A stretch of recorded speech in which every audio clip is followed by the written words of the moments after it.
My name is Brad Montgomery. Welcome to the podcast called Successful, Interesting, and Awesome, where I interview people who are either successful, interesting, or awesome. But who am I kidding? Come on, these guests are all three. So thanks for being here. Enjoy the show. Hey everybody, it's Brad Montgomery. I've missed you. Welcome to the podcast. Today is another day, not an interview. You just get me, people, and we're talking about social and emotional support. So those of you who follow me know that this is my bag. Social and emotional support is what I talk about when I'm talking to business audiences, government audiences, education audiences. And what that means is using as tools the ability to connect with people, using as tools the ability to make every person in front of us feel valued and needed and important. The science tells us that when we offer social and emotional support to other people, two things happen. One, they improve their performance. Every single business and educational outcome goes up based in science, just by being encouraging. The other cool benefit is that it turns out by offering support, we benefit too. So what is the point of today's podcast? I've been thinking about this article I read some time ago about the World Series. It was the Phillies and the Astros. Boo, Astros, they won. But it was about their the Phillies have a hitting coach named Kevin Long.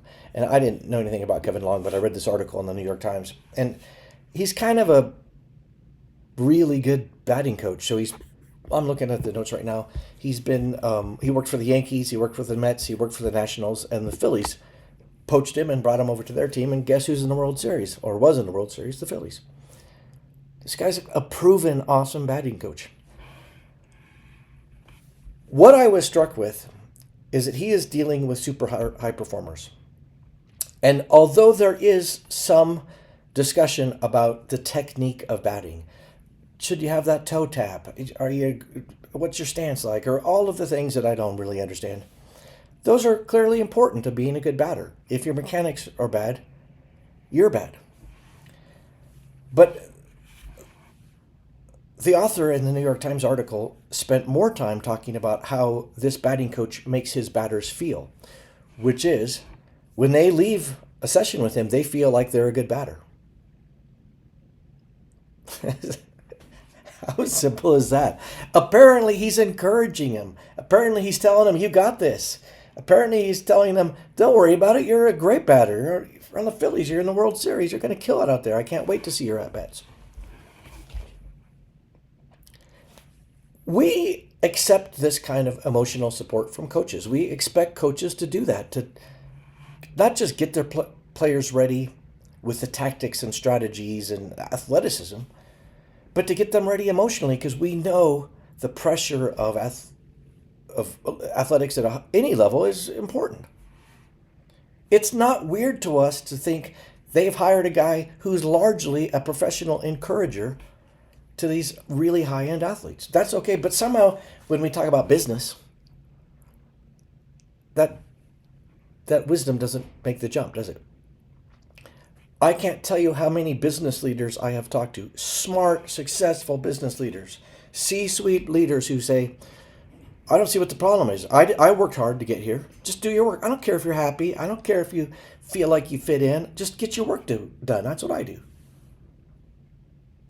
For those leaders, taking the time to encourage their team to say, hey, not only are you ready strategically and you have all the knowledge, but I'm telling you, you're good at this. You're a good leader. You're a good employee. You're good at whatever you do.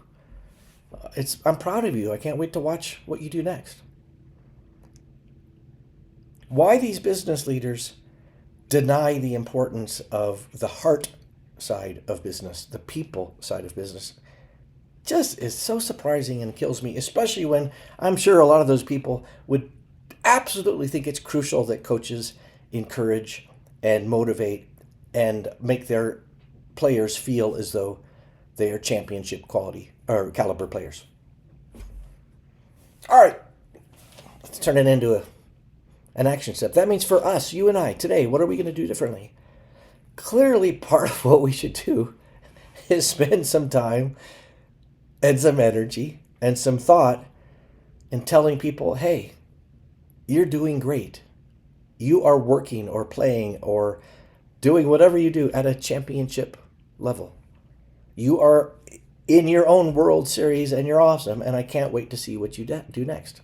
I can't wait to see your next at bat. Now, do you have any questions for strategies or techniques? Because I do that too.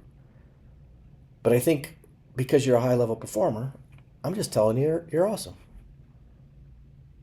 It's been fun watching you, and I can't wait to see what's next.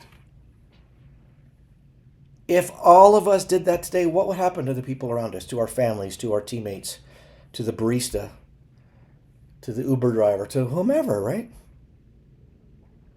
Encouraging, motivating, and inspiring people is not just frosting that is not important.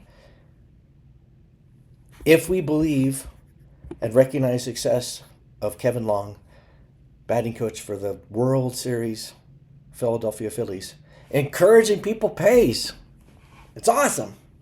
It makes them awesome. It makes us awesome. It makes our organizations or our baseball teams awesome. I think you got the point, don't you?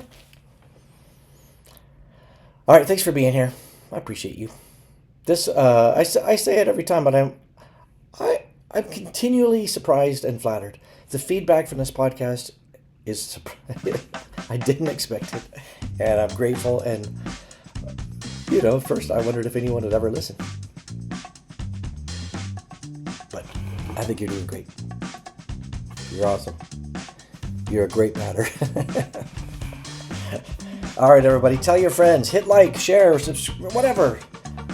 You know what to do. Help me out, would you? I appreciate you. Have a great day.